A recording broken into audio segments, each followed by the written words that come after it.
ನಮಸ್ಕಾರ ವಿದ್ಯಾರ್ಥಿಗಳೇ, SQL ಪ್ರೋಗ್ರಾಮ್ಸ್ಗಳ ಬಗ್ಗೆ ತಿಳಿಯೋಣ. First program, generate the electricity bill for one consumer.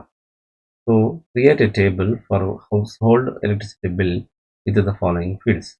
So field names ಬಂದು RR number, type ಮೆನ್ಷನ್ ಮಾಡಿದ್ದಾರೆ. ಇಲ್ಲಿ ಟೈಪ್ ಅಂತ ಹೇಳಿದ್ರೆ data type. So variable character to size of 10 characters.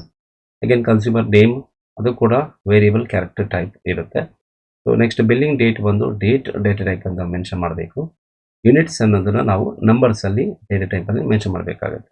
So ಈ ಒಂದು ಪ್ರೋಗ್ರಾಮ್ನ ನಾವು ಇದೇ ರೀತಿ ಟೇಬಲ್ ಕ್ರಿಯೇಟ್ ಮಾಡಿ ವ್ಯಾಲ್ಯೂಸ್ಗಳನ್ನೆಲ್ಲ ಇನ್ಸರ್ಟ್ ಮಾಡಿ ಪ್ರತಿಯೊಂದು ಈ ಬಿಲ್ಲಿನ ಅನ್ನೋ ಒಂದು ಟೇಬಲ್ನ ಕ್ರಿಯೇಟ್ ಮಾಡಿದ್ಮೇಲೆ ಅದನ್ನು ಡಿಸ್ಕ್ರೈಬ್ ಮಾಡಬೇಕಾಗತ್ತೆ.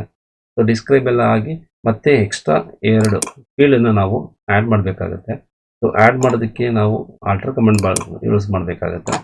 ಸೊ ನೆಕ್ಸ್ಟ್ ಒನ್, ಇಲ್ಲಿ ಕಂಪ್ಯೂಟ್ ಮಾಡೋದಕ್ಕೆ ಕೆಲವೊಂದು ಕಂಡೀಷನ್ಸ್ ಕೊಟ್ಟಿರ್ತಾರೆ. ಮಿನಿಮಮ್ ಅಮೌಂಟ್ ₹50 ಪ್ರತಿಯೊಬ್ಬ ಕನ್ಸ್ಯೂಮರ್ಗೆ ನಾವು ಅಮೌಂಟನ್ನು ಬರೀಬೇಕಾಗತ್ತೆ. ನೆಕ್ಸ್ಟ್ ಫಸ್ಟ್ 100 ಯೂನಿಟ್ಸ್, ಸೊ ಅದು ಬಂದು ₹4.50 ಪರ್ ಯೂನಿಟ್ ಅಂತ ಕ್ಯಾಲ್ಕುಲೇಟ್ ಮಾಡಬೇಕಾಗತ್ತೆ. ಇನ್ ಕೇಸ್ ಅಕಸ್ಮಾತ್ ಅವ್ರು ಏನಾದರೂ 100 ಯೂನಿಟ್ಸ್ಗಿಂತ ಜಾಸ್ತಿ ಯೂನಿಟ್ಸ್ನ ಏನಾದರೂ ಕನ್ಸ್ಯೂಮ್ ಮಾಡಿದರೆ ಸೊ ಯೂನಿಟ್ ಬೇಸಿಸ್ ಮೇಲೆ ಸೊ ಪರ್ ಯೂನಿಟು ₹5.50 ನಾವು ಚಾರ್ಜ್ ಮಾಡಬೇಕಾಗತ್ತೆ. ಸೊ ಈಗ ಇದೆಷ್ಟು ಕ್ಯಾಲ್ಕುಲೇಟ್ ಮಾಡಬೇಕಂದ್ರೆ ನಾವು ಅಪ್ಡೇಟ್ ಕಮಾಂಡ್ ಯೂಸ್ ಮಾಡಿಕೊಂಡು ಈ ಬಿಲ್ ಟೇಬಲ್ನಲ್ಲಿ set the bill amount minimum is equal to 50. Next update ಈ bill set the bill amount. So ಯಾವ ರೀತಿ ಅಂದರೆ bill amount initially ₹50, again unit use ಎಷ್ಟು ಯೂನಿಟ್ ಯೂಸ್ ಮಾಡಿದ್ದಾರೆ, then into 4.5 where the unit used is less than 100. ಎಲ್ಲಿ 100 ಯೂನಿಟ್ಸ್ಗಿಂತ ಕಡಿಮೆ ಬಳಸಿರ್ತಾರೆ ಅಂಥವರಿಗೆ ನಾವು ₹4.5 ಪರ್ ಯೂನಿಟ್ ಅಂತ ಕ್ಯಾಲ್ಕುಲೇಟ್ ಮಾಡಿ ಸೊ ಮಿನಿಮಮ್ ಬಿಲ್ ಅಮೌಂಟ್ ₹50ಗೆ ಆ್ಯಡ್ ಮಾಡಿ ಹೇಳಬೇಕಾಗುತ್ತೆ.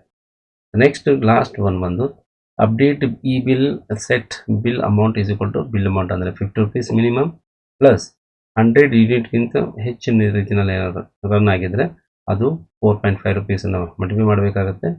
Plus unit used if it is more than 100 ಆಗಿದ್ದರೆ ಯೂನಿಟ್ ಯೂಸ್ಡ್ -100 ಮಾಡಿ ಅದಕ್ಕೆ ₹5.5 ಮಲ್ಟಿಪ್ಲೈ ಮಾಡಬೇಕಾಗುತ್ತೆ where unit is greater than 100. So ಇದಿಷ್ಟು ಕೂಡ ನಾವು ಕಂಪ್ಯೂಟ್ ಮಾಡಿದ್ಮೇಲೆ ನಾವು ಕಂಪ್ಯೂಟ್ ಡ್ಯೂ ಡೇಟ್ ಕೂಡ ನಾವು ಲೆಕ್ಕ ಮಾಡಬೇಕಾಗುತ್ತೆ.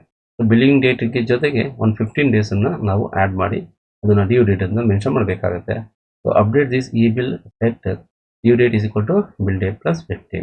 ಸೊ ಲಾಸ್ಟಾಗಿ ನಾವು ಸೆಲೆಕ್ಟ್ ಸ್ಟಾರ್ ಫ್ರಮ್ ಈ ಬಿಲ್ ಅಂತ ಮೆನ್ಷನ್ ಮಾಡಿದ್ರೆ ಇಲ್ಲಿ ಪ್ರತಿಯೊಂದು ಟೇಬಲಲ್ಲಿ ಇಲ್ಲಿ ಮೆನ್ಷನ್ ಮಾಡುತ್ತೆ RR number, first name or consumer name, bill date ಇರುತ್ತೆ.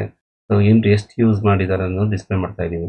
ಬಿಲ್ ಅಮೌಂಟ್ ಕೂಡ ಡಿಸ್ಪ್ಲೇ ಆಗ್ತಾ ಇದೆ ಆ್ಯಂಡ್ ಡ್ಯೂ ಡೇಟ್ ಕೂಡ ಡಿಸ್ಪ್ಲೇ ಆಗ್ತದೆ. ಇದನ್ನು ನಾವು ಸ್ಟ್ರಕ್ಚರ್ಡ್ ಕ್ವೆರಿ ಲ್ಯಾಂಗ್ವೇಜಲ್ಲಿ ಯಾವ ರೀತಿ ಎಕ್ಸಿಕ್ಯೂಟ್ ಮಾಡೋದು ಅನ್ನೋದನ್ನು ಮುಂದಿನ ವೀಡಿಯೋದಲ್ಲಿ ತಿಳಿಯೋಣ. So thank you.